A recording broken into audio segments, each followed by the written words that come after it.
Ito ang ating land tour. Ito ang ating van. Biyaheng Siargao. Okay, sakay na tayo.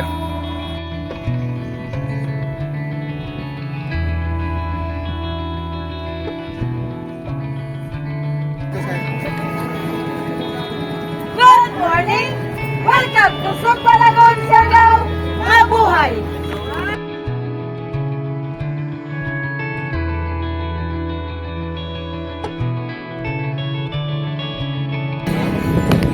Welcome to Siargao!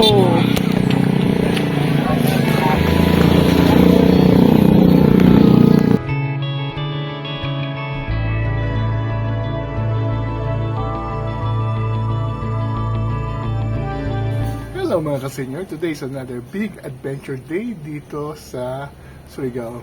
We will be doing the land tour, the northern land tour, and we'll be exploring some of the hidden destination attractions here in Surigao. We'll be visiting Magpupungko, Maasin River, Sugba Lagoon, the Coconut Grove, and many more attractions. The Secret Beach around Surigao doing the land tour. So join me as we continue exploration of Surigao. Doing the land tour today. Let's go!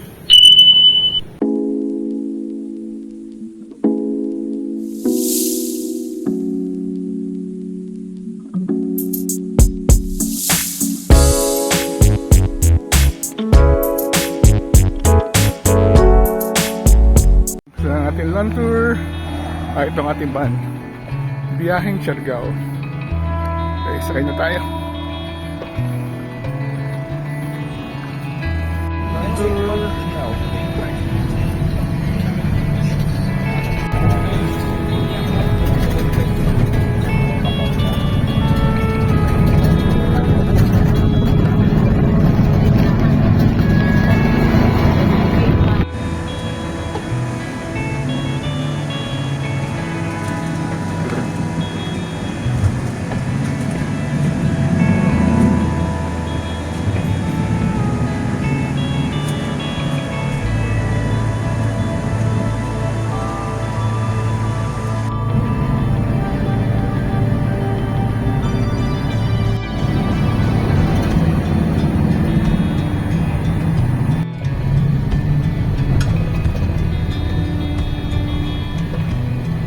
First destination is the Secret Beach, and I think we're going here, this direction.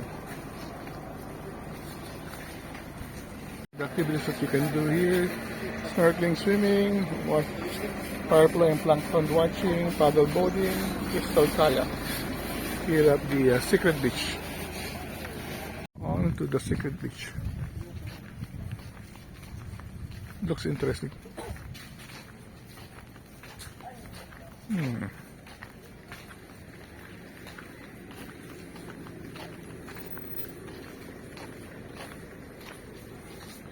May sunback po na. We are in Malino already. Nice.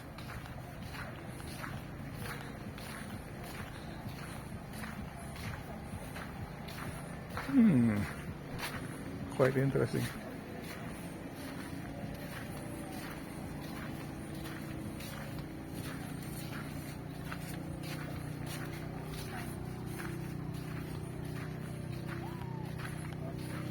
Okay, Morning! ma'am, sir, good morning. Welcome to the famous destination, Siargao. Welcome to the Tourist B. Okay, by the way, my name is Ken. Okay? Ken, ma'am. Double Ken. Ken. Yung first stop nga pala natin, ma'am, ito po yung Secret Beach po, ma'am. Yung activities nga pala dito, ma'am, for picture taking, for the viewing lang po, ma'am. Okay, yung next stop destination natin, ma'am, yung Maasin Mountain View. Okay. And then, same lang po, ma'am. Picture taking lang din yon, hindi the viewing po, ma'am. Yeah. And then yung third stop destination natin, ma'am, yung Magpupungko Rock Falls. Makikita lang po, ma'am, yung fall pag malaking low tide or super low tide. Kaya timing natin punta doon ng mga 11 a.m. Okay. Kasi low tide yung 11 a.m. And then the fourth stop destination natin, ma'am, yung Sugba Lagoon. Yung activities nga pala sa Sugba Lagoon, ma'am, mag-boat ride po tayo mga 30 minutes. 30 to 35 minutes po bago po tayo makarating ng Sugba Lagoon. Okay? And then the last stop destination natin, ma'am, yung Maasin River. Same lang po, ma'am, yung activities sa Sugba Lagoon and din sa Maasin River. Okay. Okay, yun lang po ma'am at sana mag-enjoy po kayo sa tours natin. Thank you. Okay? Nice garden.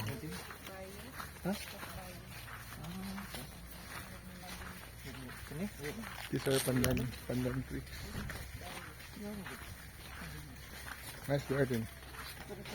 And birds of paradise. And this is the beach, the sacred beach.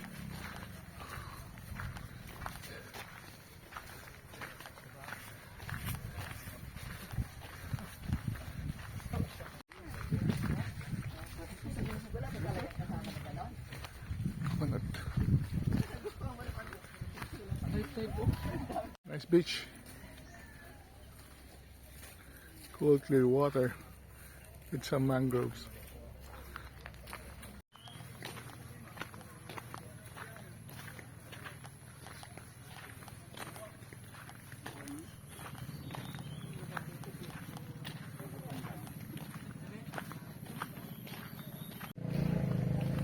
Mangrove forest.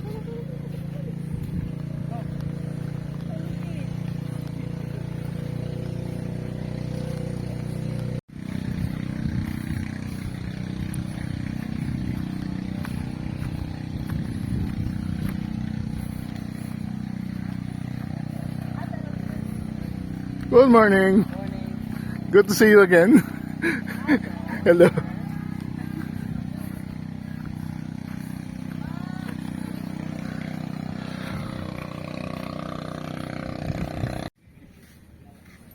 Nice mangrove.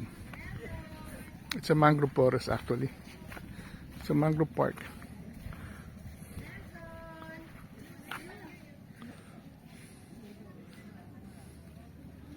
So ano activity dito paggabi? Magpa-fireflies po dito sa May firefly dito. Yes po, mga 7 p.m. So maraming fireflies Yes dito. po sir, marami po dito. Okay, ito. Sa mangrove forest doon, we can see fireflies at night. So hindi natin alam yan. Okay. The secret beach.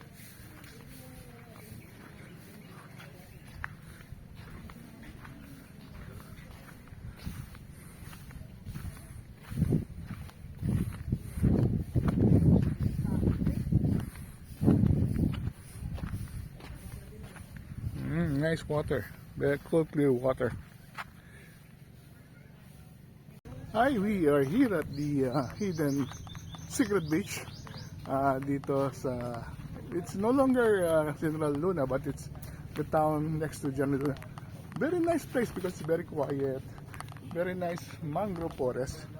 I think this is Bantingue, one of the most expensive mangrove trees.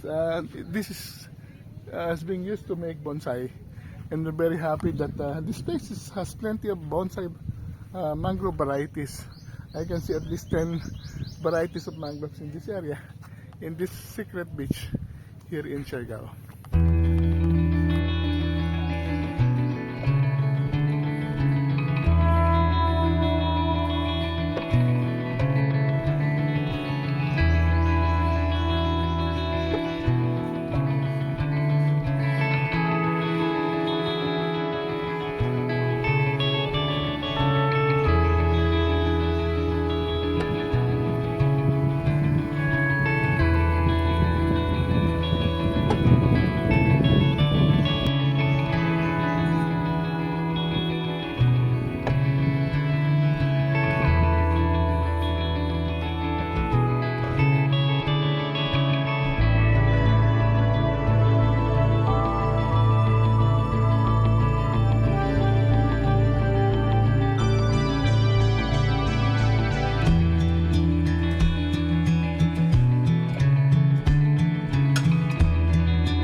The next destination is the famous Coconut Grove, where plenty of people stops here to have their picture taken.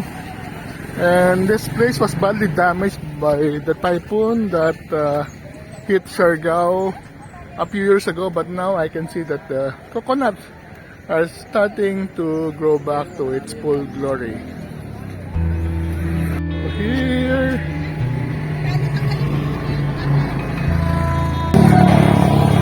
so this is a human drone. This is a grove area. Yes. Pagbabalik.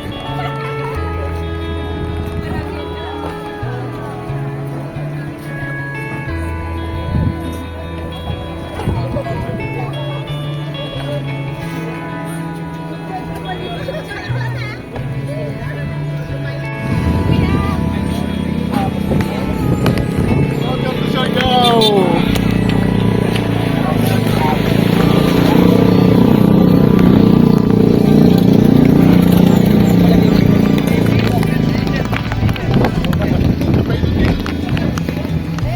Human drone,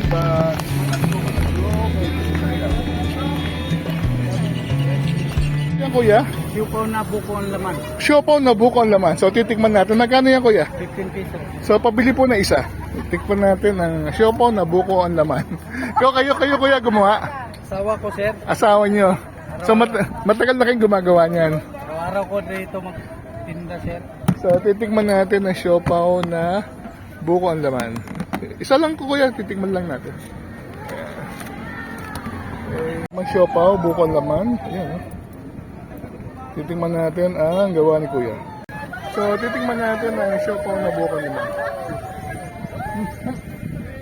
Okay ba? Kakaiba siya. Buko ang laman. Dito lang yan sa may Coconut Grove. Puntahan mo.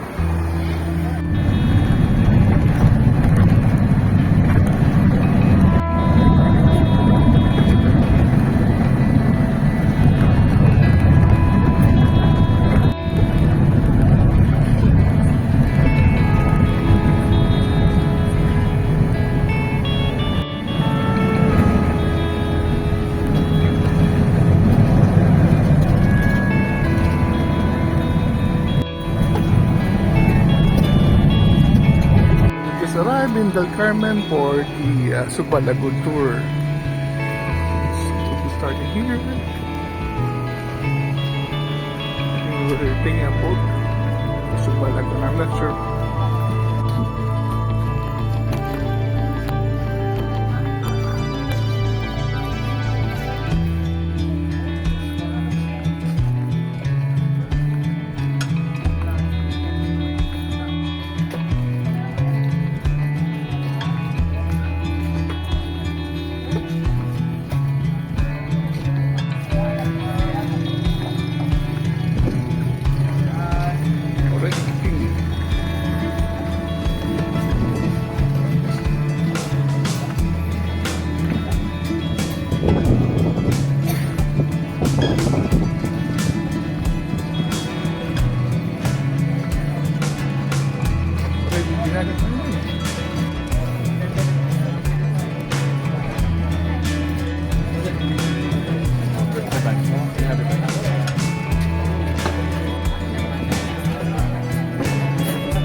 This is vegetable empanada.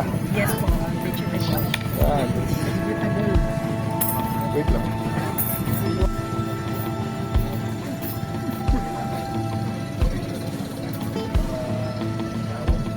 Vegetable empanada.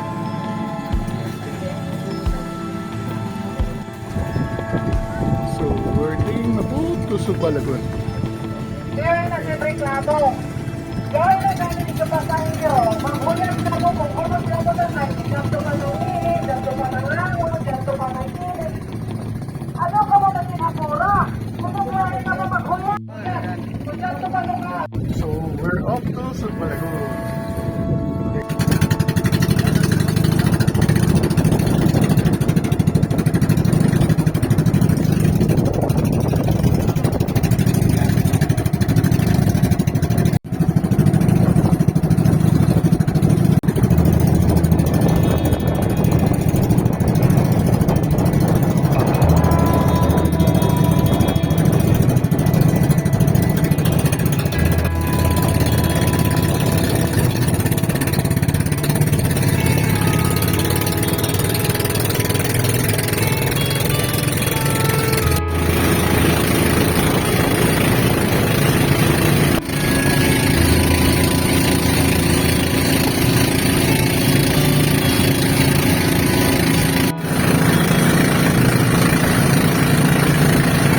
mabuhay! Oh, this place is gorgeous.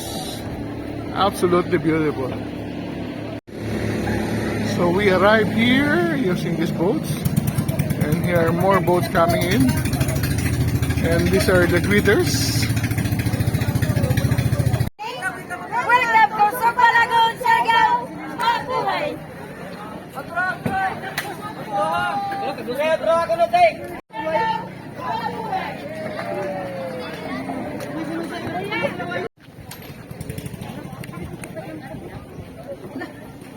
Welcome to Sugbalagon, Mabuhay.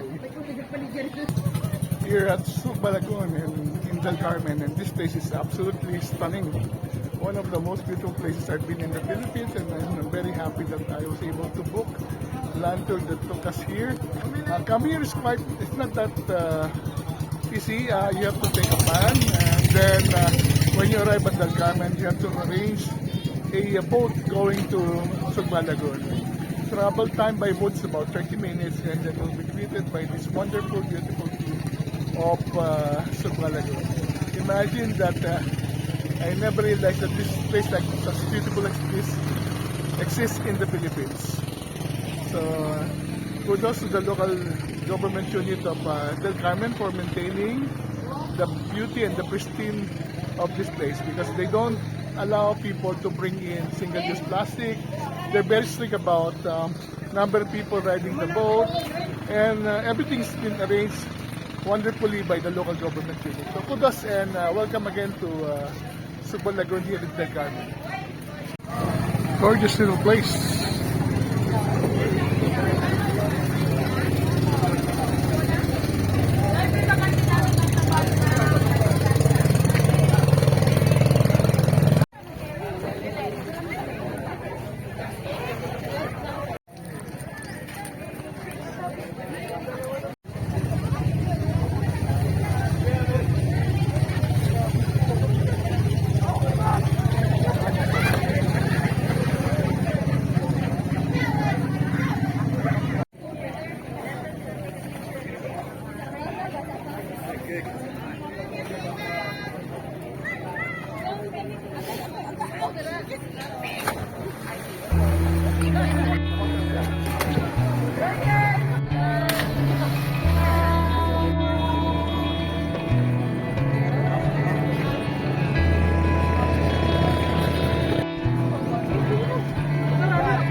We also run the kayak here.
Hi folks, still here at Dasal Balaguan, and I'd like to finish part 1 of our land tour here.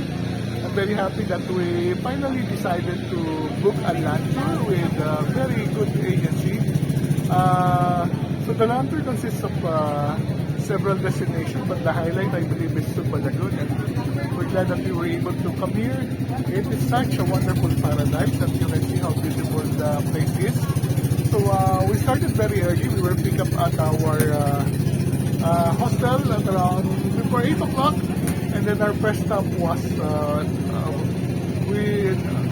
our first stop was the Secret Beach in Malinaw,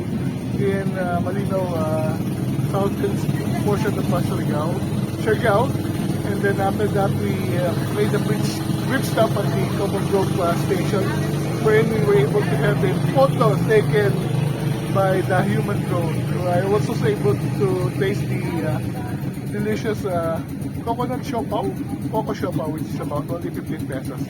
And after that, we drove by about 30 minutes to Del Carmen to visit go to the tourism area, wherein our guide registered us and brought our group to Sugbalagun. So from the registration area, you have to take a boat by about 30 minutes. It's a very wonderful drive because you'll be passing by so many beautiful rock formation as well as mangrove forest. So the highlight, of course, is the Sugbalagun, which I believe is one of the most beautiful places in the Philippines, considering how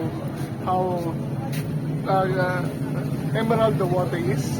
And many people are actually enjoying the facilities here at Sugbalagun. Many are doing cliff jumping, kayaking, swimming. Me, I'm just happy to just look around and enjoy this wonderful view. So with that, I'd like to thank you very much for watching this vlog. This is just part 1. We'll be continuing our adventure in Maasin River and Magpungpungko Rock before we end our land tour adventure. So maraming salamat sa panonood. Travel One again. Until our next vlog. See you soon.